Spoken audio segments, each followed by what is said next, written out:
Absolutely. Thank you, Kathy. I have David, myself, Marie, Lisa, Charles, Catherine, Jane, Linda, and the 2 students. Anybody else I didn't call out? Katie. Katie, got it. Thank you. Well, I have to say this was nice. I didn't have to leave and run up to go home and come here. So this was really convenient. All right, so I guess we'll call the meeting to order. I don't have a gavel. I have my cell phone. So here you go. Bang away. Okay, so do we want to say the Pledge of Allegiance? Sure. Okay. Oh, I don't have a flag. Oh, wait a minute. I have a flag somewhere in here. Okay, we'll sit. Should we sit or stand? I have scrub pants on. I think it's fine. I don't think we need to stand. Okay, I pledge allegiance to the flag of the United States of America and to the republic for which it stands, one nation, under God, indivisible, with liberty and justice for all. Everybody's echoing. All right, so we're going to review the meeting minutes from February, right? Yes. I can't believe it. So basically we had the health officers report, some old business, student projects were in draft form at that time.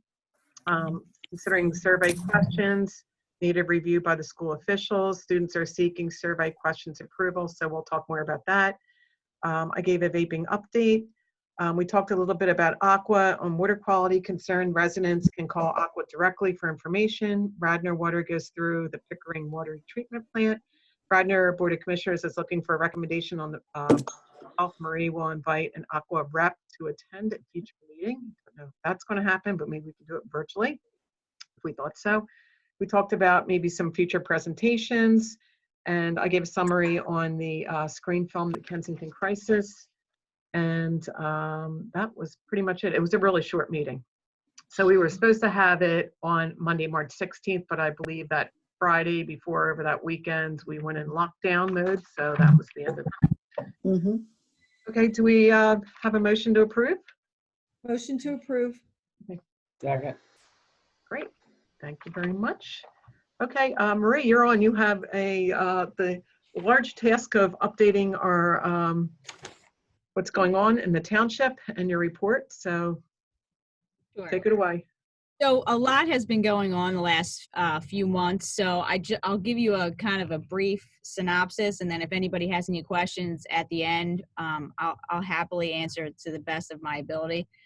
Right now, our township building is in phase 2 currently, so we are implementing the interim protocols.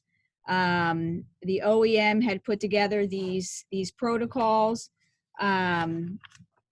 You know, right now we are not taking the temp of anybody coming in because right now we are fortunate enough not to have had any cases with our staff. So what, you know, if we should have a case, we would then implement temperature for the staff. We are requiring our staff to wear masks while they're here. We are on a staggered staff schedule, so at any point in time, there's usually about 50% of the staff here. We're alternating days. We have limited, although we were closed for a while, we're open to the public. We have limited the public to the lobby.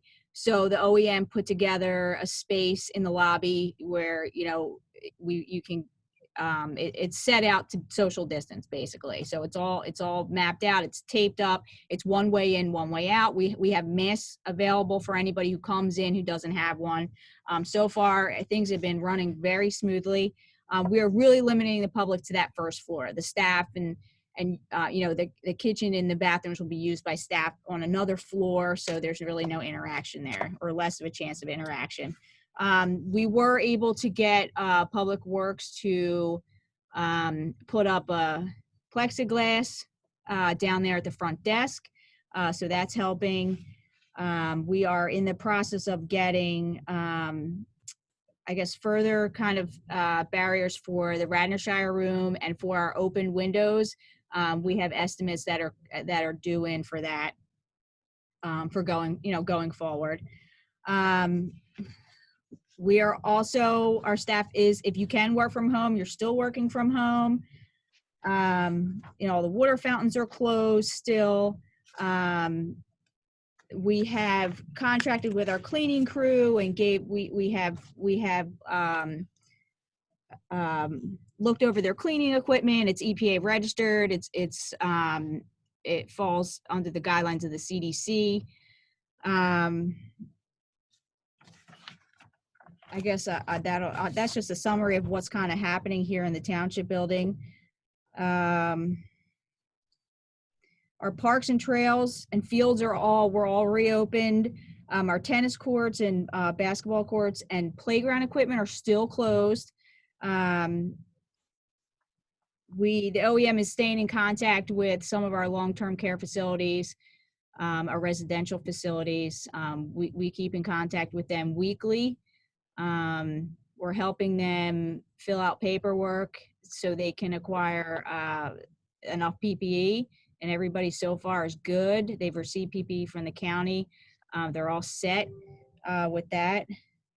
May I ask, so you said that's nursing homes within Radnor Township, and then you're reporting up through Delaware, through Chester County, or? No, this is all within Radnor Township. So they report separately into Radnor Township and into Delaware County? They actually do not report to us. We, as the OEM, stay in contact with them. They have to report all cases to the state, and then the state will report to the county. Oh, so the reporting is up and then back down. Well, from my understanding, we've been in contact with Chester County throughout all of this, and we're still trying to get a feel for all of it. My understanding is that they report their cases to the Department of Health, and then there's that system that they have access to, that the Chester County Health Department has access to, and that's where they get their numbers from, which they then put on their dashboard. So I've been following the numbers carefully. I actually called them in once because I wanted to be sure. My mother's in Quadrangle, and I wanted to be sure that Quadrangle was reporting. They have an outbreak in Quadrangle, a pretty substantial outbreak in Quadrangle, and they were as prompt and courteous and informed as could be, but I didn't ask them about the way the data comes in. And they're reporting the data on a daily basis, but there's like a 2-day delay in the reporting of fatalities, as well as a very the fatalities must be reports must be dumped on certain days because there are spike days and then flat days. So I've noticed that. I've noticed that as well. Like all of a sudden we'll have like 60 cases and you're like, where did that come from? they actually didn't have daily report. I made some recommendations that I'm sure other people did that they took up, and I think it's a pretty good reporting system. There, I'll just note, which I'm sure you are all aware of, there were we were just as concerned about the discrepancies and the changes and the increases kind of overnight or over a few days. It's because of that reporting system, is the county's pulling it off the site. They're waiting for the state to put it up. But then also there was a whole bunch of, wrong addresses and unidentified addresses. So they did what's called a data reconciliation. So that caused at least 2 different times, if you were watching the dashboard, 2 different times there was a significant increase, Right. Or discrepancy that was really noticeable. So if you go on Chester County's site, you'll see that they mark those data reconciliations. So now there was a final jump last week that we were trying to find out, what the reason behind that was. And Dr. Simmons, you're probably aware, since you've been in contact with Quadrangle, they're doing widespread testing there. So those places that are having an issue, the state didn't go in. The county was going in, just kind of doing a brief inspection, and then the state was requiring them to test everybody. So they were doing all that mass testing, and then they had this increase over last week. So, well, they locked down early, and according to their reports, and they're part of whatever. They're part of Sunrise. Yeah. Sunrise? And they have been, according to, we're locked out, but according to the reports that they're sending to family members, they have done a very strong job of following CDC recommended guidelines for surveillance and for protection of patients and for protection of staff. But that's just Quadrangle. I don't know about any of the other facilities in the township or the county. Okay, so I don't know if you're aware, I sent those OEM updates to you all at once. Those reports were being generated by the OEM, which right now consists of myself and Sergeant Gluck, who is the OEM coordinator. And we meet several times throughout the day, and that report has been coming out once a week, but it was only going to the Board of Commissioners. Not for lack of transparency, just because that's just how it was happening. So I'm sorry that I sent those all to you at once. I wish I would have sent them sooner. Okay. But and I guess that's I'll leave it at that. And then if you guys have any further questions down the line when you're finished, I'll be happy to answer them. Yeah, thank you, Marie. And yeah, thank you for forwarding those weekly. That would be really helpful to keep us informed as well. Yeah, I just want to add, I did a 5-hour training today with Delaware County, and they're going to do COVID testing starting tomorrow at Upper Darby High School, and tomorrow and Friday, and they may continue in the near future. And anybody can get tested if they're symptomatic or they believe that they've been exposed to the virus. So it really translates into anybody can get tested. And if they can bill the insurance, they will. If not, the county is going to assume the cost of the testing. And how many days does that take? Is it being sent to the Department of Health or Quest? Do you know where those No, it's I can't remember the name of the company. It's a company, I want to say out of Georgia, because we had a rep who came up today who guided us through the process. And is that viral testing or antibody testing, do you know? Viral testing. Viral, okay, thank you. Yes. So what we've seen here, a lot's happened obviously in the hospital. So what we're finding is these viral testing really are probably 70% accurate with a 30% false negative. And we've known people, because obviously the chest CT is a diagnostic criteria, 100% for the ground glass findings. And 2 of my peers actually tested negative twice, but had the positive CT findings with full-blown COVID. So you just don't know, hopefully it's a little more accurate and more specific, that particular test. And we've been going over technique with the people doing those samples to make sure you're putting it in at least 10 up to 30 seconds into the narrate to get a good specimen. And I don't know, so. They're doing the 2 nostrils, 10 seconds each. Are they? Yeah. Yeah, we're doing, 1 nostril, at least 10 to 30 seconds. So Linda, I'm sure you're aware that all the research is showing that that's collection driven, the 70% rate on viral nasal swabs. They're just not getting to the right area. Right. And Jane, can I go back? You said they're going to bill insurance, or the county's going to pay for this testing? Right, if they're not turning anybody away. Okay. And if somebody cannot pay via insurance, and the county will assume the cost of the testing. And this is Delaware. Delaware right? County, yes. Thank you. Yeah. Well, I'm glad they're going down into that area, because if you look at the number of cases, that's certainly where there's a lot of cases in the Darby area. Right. My husband's an ER doctor in Delaware County, and they're still really seeing a lot of cases, whereas up in Montgomery County, where I am, we're definitely seeing a decline. So that's good that they're going to get more testing specifically in that area. Yeah, my husband and I had a discussion about this, and Delaware County has a surprisingly high rate of incidents compared to Montgomery County. And I think one of the reasons is that we're so economically diverse as compared to Montgomery County. I think that really speaks for the significant difference. Yeah, I agree with you. Like the disparities in healthcare and access and every aspect of that, no question. And lifestyle, diabetes, cardiovascular disease all plays a part in, the comorbidities and the survival rate of it.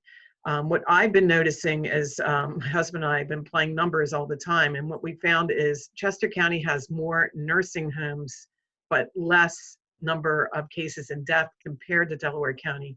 And Right. what we've seen here in our hospitals at Mainline is basically 3/4 of the patients coming in are really nursing home patients. So if you take, for example, like the Wayne Center had 70 cases of positive and 16 deaths. So in Radnor Township, I mean, that's almost all the deaths that have occurred. So when we hear about Wolf opening up, it's like, this will never happen. You know, we're in a really good state. We're in green in our township, but because of the county cohort, I think it's going to be impossible. I don't know what anybody else thinks. No, I think that's a critically important observation. It would be really, really good if both at a county and a township level, we started breaking out. So I think there are more numbers than just fatalities. Fatality was the best number when almost nobody was being tested except severely symptomatic people, and the positive rates were very high. But I really think hospital admissions, ICU admissions, and fatalities, all three need to be tracked to figure out what's going on. And if the epidemic is predominantly in the nursing homes, that has a different set of ramifications for the ability to safely start to emerge from mitigation back into a containment policy. I do have a question that I don't know if any of you can answer, and that is, when I look at the county data, and the township, ascribing a fatality to a township, is that the home address of the individual or the place where they die? I don't know. I think it's like, well, I would take it as the nursing home where they came from. I mean, we were getting Address.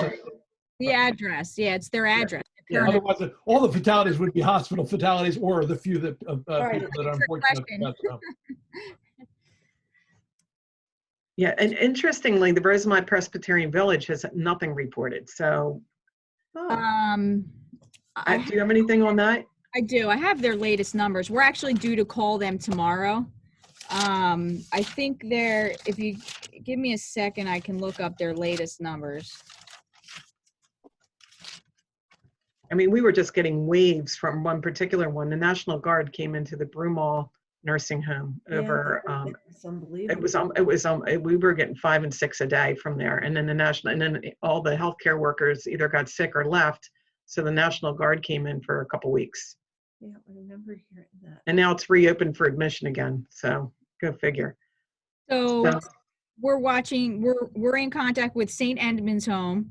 We last talked to them on the 14th. They had 12 positive residents, 14 positive staff. They felt like they were under control at that point. Rosemont Presbyterian had no residents. I think at one point they may have had 2 or 3 staff positive who work part-time somewhere else that they decided to keep from working there. So they've been good. Yes, you're correct. And then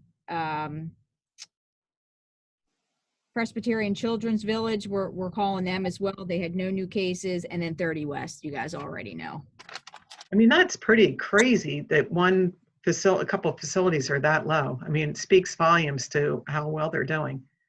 So in terms of PPE, but then you look at other numbers and you're like, holy cow, you know, how high they are. So That's true. It's also it bears relationship to when did you lock down, and what does your employee base look like, and what does your logistic chain look like? Because I'm guessing that for the most part, the contagion was brought in from the outside, either by employee or by a delivery. I mean, it's almost certain that's what happened at the Quadrangle. Or a visitor. Right. yeah, so I don't know. I mean, with Governor Wolf, I don't think we're going to be opening for a while, to be perfectly honest. Like, we'll ever be out of the red stage. So unless these numbers get broken down in a different way. So I think Yeah. that we should lobby for that. I don't know how, but we should, to break the numbers down in a way that makes more sense. I mean, the general population has a different look than the dormitory individuals, which is where the majority of the outbreak is now. And let's not forget about the prisons like Delaware County Prison, because I've heard that's on the rise too, right? Yeah, I mean, I pull up the data from Chester County that has, like the cases in nursing homes, but it obviously includes our county as well. And they're saying that 27% of cases now are long-term care cases is the most recent data from yesterday, excuse me. So 27% of cases, but I don't know like how many recent of those cases. I know Montgomery County, because I follow that data as well, because where my hospital is, there's been 1/3 to 1/2 of the cases a day have been in long-term facilities. Right. But not only are the cases weighted there, but the fatalities are more weighted because of the nature of the population. Actually says 80% of the deaths in Delaware County were in long-term. Yeah, that's sad. I didn't want to say that, but I'd heard that today. I mean, Yeah. thanks for confirming. Yeah. And I have to echo that. That's what we're seeing here clinically. Our ICUs are elderly patients on ventilators, unfortunately. So I don't know where we go from here, but I do think the data speaks to what we need to do. We just can't stay in lockdown for months and months. I don't know. So you have to have clever planning for what can you do to avoid. The biggest issue that you have is asymptomatic carriers could cause a flat or declining or zeroed out curve to turn into a hot outbreak very, very quickly. So what can you do to protect the businesses, and how can you act to detect asymptomatic carriers? And the only way I know to do that is to start with a population-based testing program to figure out what is the actual point prevalence in a given population in your community, and work from there to decide, well, is it enough of a penetration that you have to be very aggressive, or can you start to ease? And that takes money.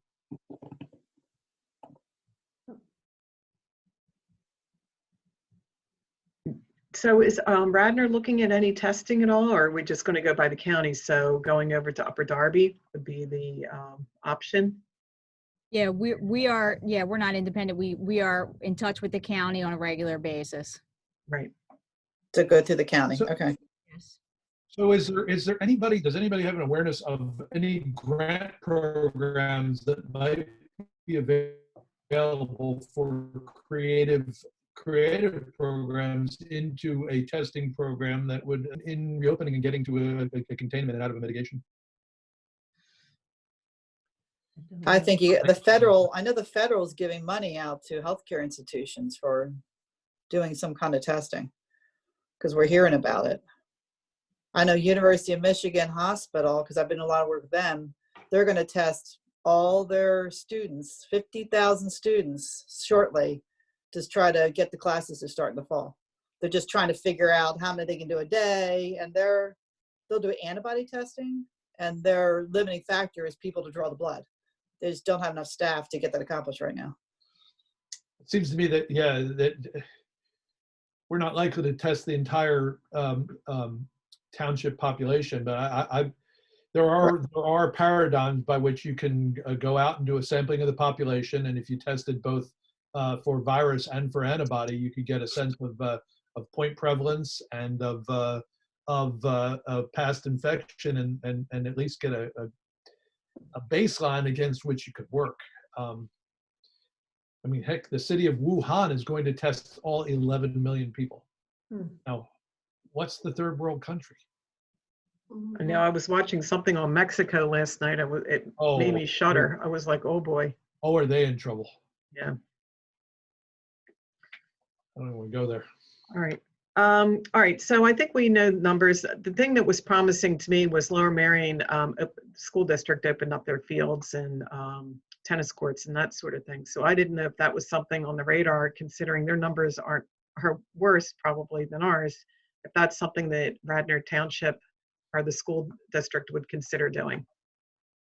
That's actually been a topic of conversation this week, believe it or not. So there has been some talk with the school district about the fields. As far as tennis courts are concerned, we discussed it and we thought long and hard and did some more research and decided yesterday to keep them closed for a little bit longer, although the state is putting out guidelines on opening those few areas that are still kind of closed in state parks and local parks and things. So I mean, it's on the forefront, but right now in Radnor, it's not happening. But it's probably going to happen in the near future. I have to say, this is my own opinion.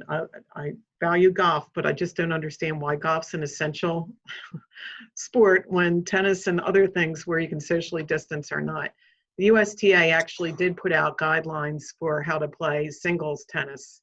As a matter of fact, I'd be happy to forward that to you, where you wouldn't touch the balls. You'd have 2 cans of balls, different numbers, that sort of thing, and you could play. And some other things, but I don't know if everybody else is with me. I don't understand the whole golf thing. So when other sports that you could socially distance, obviously basketball and some other things would not be something you could socially distance, but I'll be happy to forward that to you. But Please. yeah. So any other comment on that? So the trails and stuff have been open? Yes. And everything's going pretty well? Yes. Yes, everybody was very happy to have the parks and the trails reopen. Yes. So it's been going okay. We had a little issue in the beginning with the nicer weather and people not social distancing. And we just our Parks and Recs director put signs up and, we put some more information on the website to just remind people to continue to social distance, even though, we have reopened the parks and trails. What about the state parks? The state parks are open. Yeah, they're open. No facilities, no bathrooms. Facilities, though. Everything Yeah. is closed. Yes, and the same with Radnor. Our facilities are not open yet.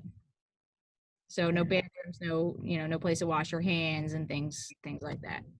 It must be so tough. I can't imagine having a bunch of little kids and not being able to take them out to a park or, do that sort of thing, right? Creative for sure. What I did find, go ahead. Marie, what are they doing about the summer programs for the kids? They're all canceled, the recreation? Our recreation department is incredible, actually. They are unbelievable. They have been nonstop putting virtual programs together, virtual talent shows and, projects that kids can, do with their families and then put on their social media site. Tammy is already working on outdoor summer camps. So we're all getting ready for when we transition to the yellow phase. So they are working very, very hard to, once we get the word or the okay that, guidelines will be, we'll sit with her and we'll help her create guidelines for when they do open. But right now it looks like they're leaning towards some sort of outdoor camp. Okay, good. Well, that's encouraging. Yes. The other thing that I found encouraging is I was shuddering when I heard Atlanta, Georgia was opening up 2 weeks ago, barbershops and all that. I thought, oh gosh. And really, they haven't seen a spike in cases. I was really kind of surprised. I don't know if that's lack of testing, but I was. Be careful because 2 weeks would be the front end of what you might expect to see, and I'm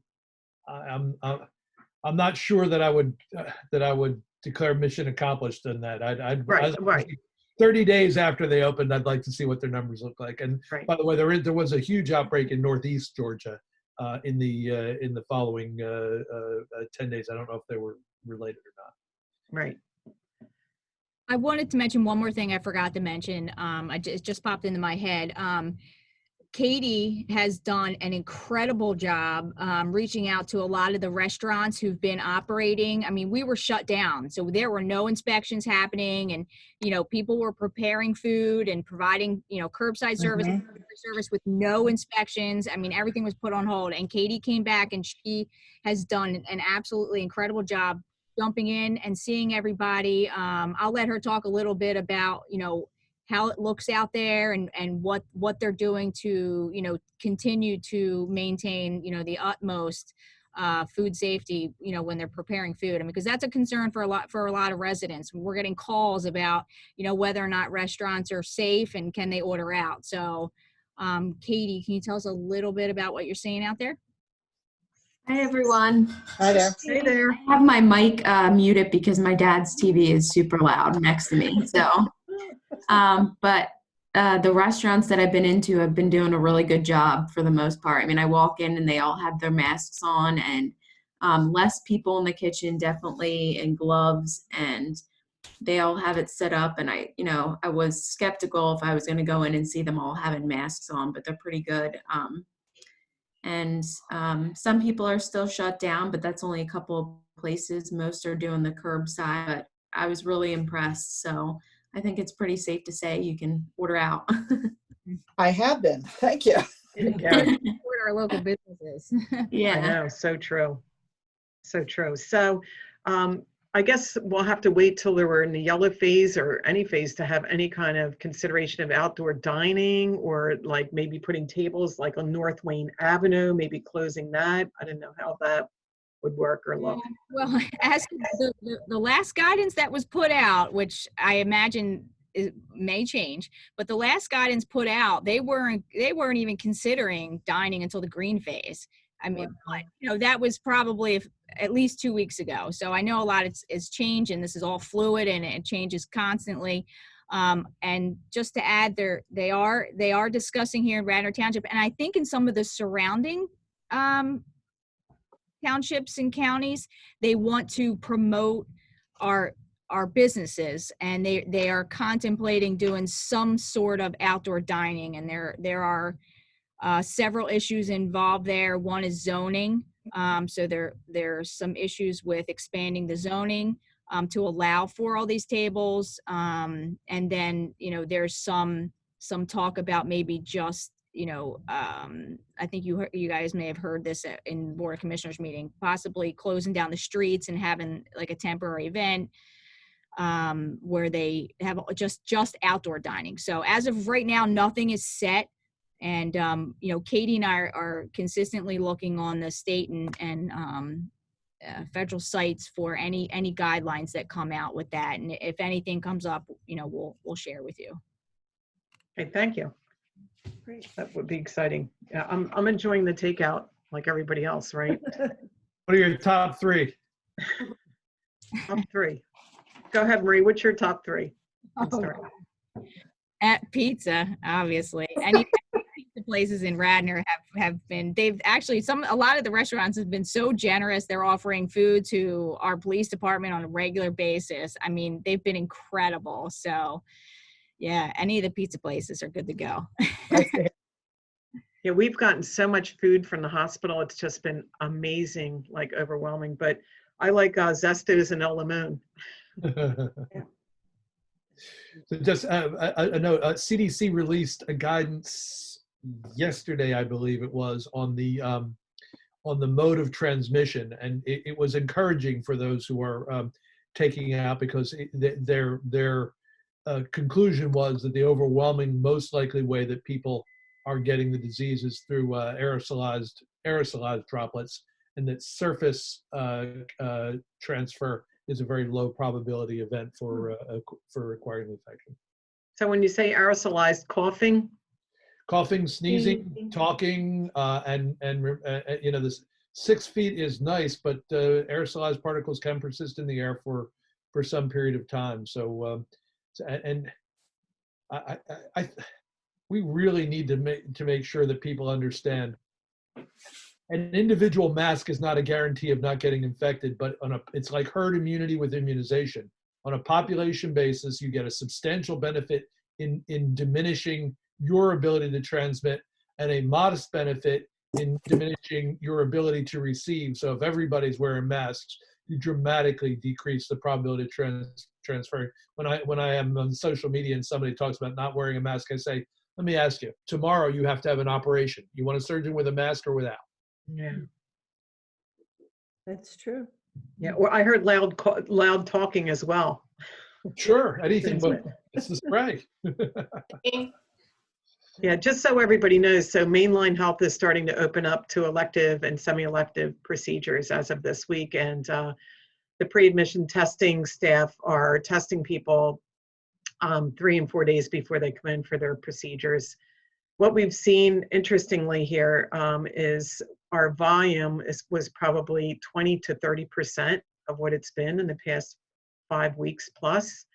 And when people come in, they are acutely ill. And Lisa, I'm sure your husband has probably echoed what I'm saying, where they've been home for multiple days with MIs, strokes, on Coumadin, fell. They're just so afraid to come to the hospital. But I can say Mainline has a wonderfully solid system from point of entry and how we're dealing with somebody from a nursing home, pre-hospital, the transfer that occurs outside. Our PPE are really, really impeccable what we're doing to make everybody safe. So I want to say come back to the hospital to everybody. We're starting to see our volumes pick up a little bit, but they're nowhere near. We keep saying where are all the belly pains and strokes and heart attacks. We have no idea where these people are. Right. Is your husband saying the same thing? He is. Yeah. And we're seeing lots of decreased volume as well in the ER up in Montgomery too. People are just afraid to go. In some cases, it's, stuff that they probably didn't need to go to the ER for, right? But it's also less chest pain, less heart failure. Where are these people? They're out there, and we're probably going to be seeing them, especially the heart attacks that are getting ignored, are going to be coming in an acute heart failure if they months. So yeah, I think it's across the board. It's really bad for the health systems too. Yeah. I mean, there's been doctors that have been put on furlough in our health system. What are you seeing in terms of mental health issues? Oh, unbelievable. So I guess it was funny. I was talking to one of my managers yesterday, and I said, I never expected, wrapping my head around the whole COVID thing. I think us in healthcare for a couple of weeks, I was just in a state of utter shock and disbelief. And as we started to get our hands around this whole thing, we had the subsequent behavioral health issues. And I have never seen anything in my career quite like it, where people are really melting down. And there's been a couple of very scary incidences. So, the availability for mental health and lack of it's only being magnified. So people being in the house and probably watching TV 24/7 and becoming paranoid and scared. So, Did Bryn Mawr Hospital ER ever get close to being overwhelmed, or have you been below capacity? No, we had some surge. So what we're having is similar to the state, the red, yellow, and green. So each day throughout the health system, in our units and ICUs, we've been mostly in the green, and ICUs definitely in the yellow, red area with a number of elderly and older, people on the ventilator, that sort of thing. So we did have a little bit of surge capacity, but the way we mitigated that was maybe taking some patients from Lankenau when they approach surge, then diverting those right from their emergency departments to Bryn Mawr, Riddle, or Paoli to kind of decompress one hospital. So that worked really, really well. So we were here at Bryn Mawr able to take patients up to Paoli directly from our ER and admit them up there. So it's really been very seamless and a really very strong team. And you've had adequate staffing? Very adequate. So yeah, we've been doing really well. What's been very difficult over at Riddle in particular, they're surrounded by a lot of nursing homes, and they've seen the most amount of COVID deaths. So unfortunately, when you come into the hospital, you're allowed one visitor in ER under dire circumstances. Once you're admitted, there's no visitors at all. So people are dying and being FaceTimed with their families. So that has been really hard on the staff. So we've had specialized teams go in to do the end of life care for these folks dying in the ICUs. But the staff, it's been very traumatic for a couple of the very heavily populated COVID floors, to say the least. So that's kind of where we're at. But the support's been amazing, and self-care and different things they've tried to do to help the staff cope with this has been really great, I have to say. Thank you. So that's kind of where we're at. And hopefully this continues. So we plateaued, I guess, about 2 weeks ago at Mainline Health, and we're seeing a decline, which is actually very good. So if we stay in the decline mode, we can continue to open up more of the different services. Lisa, can you speak to your area? Sure. I mean, but yeah, same thing in Montgomery. At Einstein Montgomery, I know that the main Einstein was, having a lot of issues, using a lot of anesthesia rooms, using a PACU that they set up there. At Einstein, they had all those surge capacity systems set in place. What happens if we overwhelm this? What happens if we overwhelm this? And I mean, the ICU it's busy, and I believe there were some patients kind of in the ER being taken care of there before they went up to the ICU. But I think they only had to go outside of the ICU once or twice. And we're seeing there was a little uptick over the past 2 or 3 days. In addition, I've noticed that too here. Yeah, but that doesn't necessarily mean new infections, because most of these people were, have been sick for some time. But same type of thing, a lot of mental health availability, quiet room at the hospital. But yeah, that's the hardest thing. And it's even hard going to, see patients who aren't there for COVID.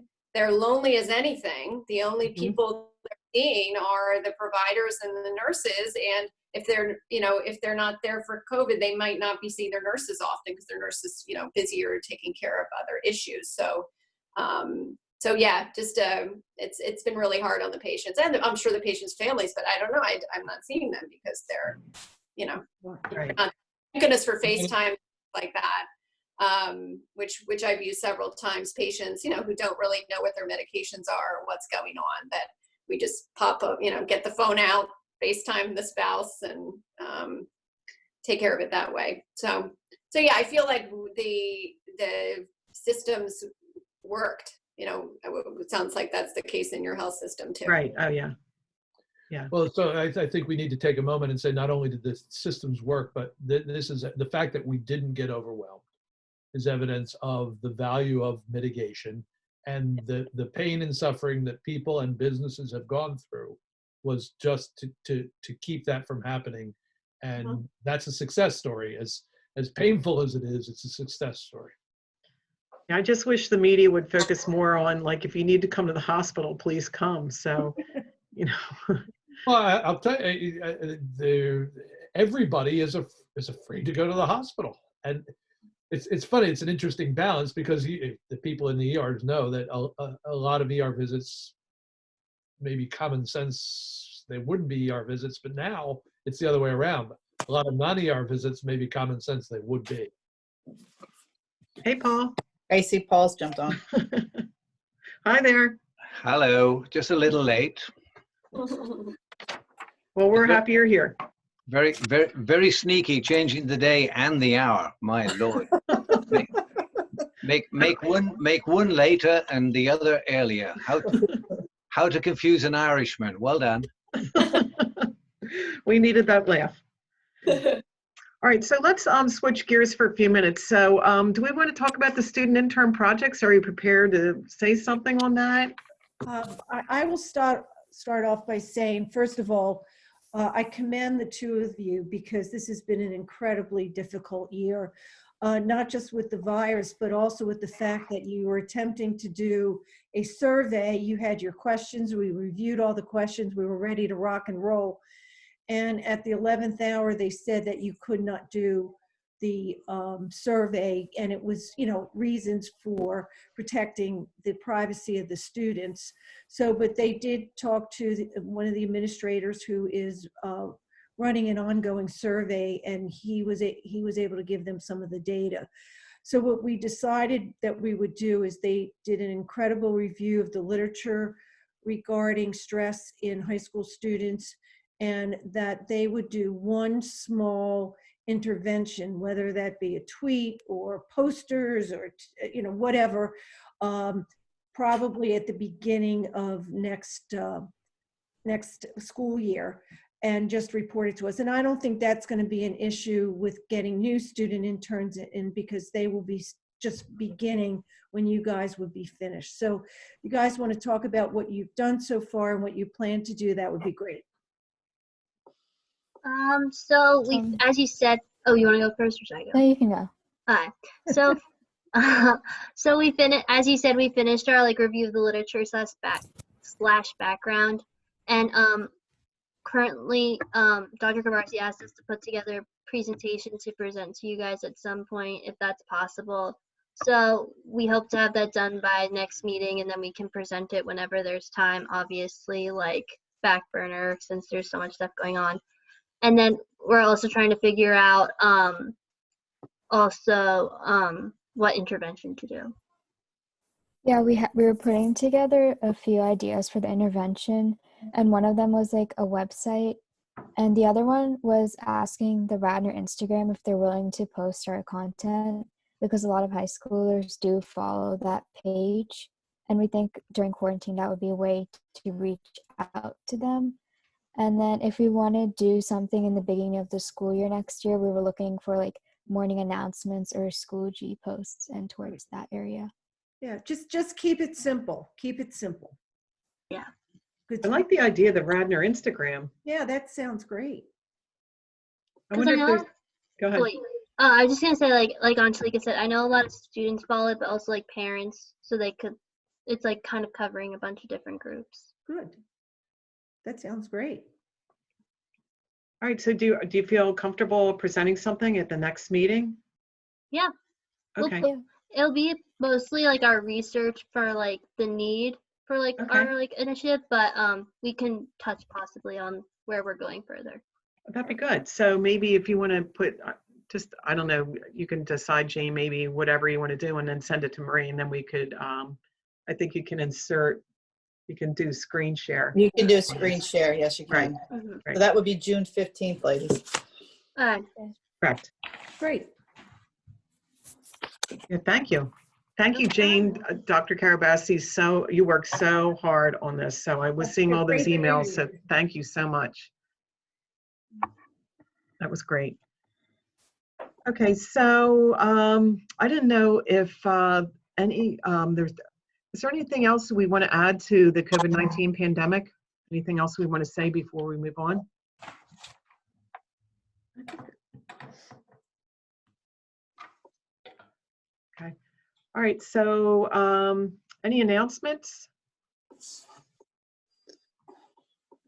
No? Okay. I did get an email. There's a bill in the state that got submitted in to open botanical gardens, I guess more outdoor spaces. It actually came from Tyler Arboretum. So something must be going on at the state level to open up more nature centers, I guess is what they're saying. I will find it. Here I go, talking about a bill that it got introduced yesterday. Does anybody know anything about this? I don't. It's HB 2489. It was introduced to the Pennsylvania State Assembly by Chris Quinn. So they could open the arboretums, botanical gardens. They're still closed, although parks are open, but not these spaces. So. Okay. Okay. All right, anything else? All right, and then I guess we're waiting to, we were going to get emails if there was public participation questions. Yeah, I don't think anything came through.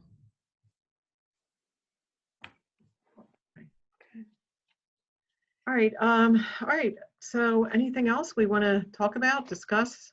I was just wondering if there was any chance that we might actually meet in the Radnorshire room next month. If that it's possible, I guess.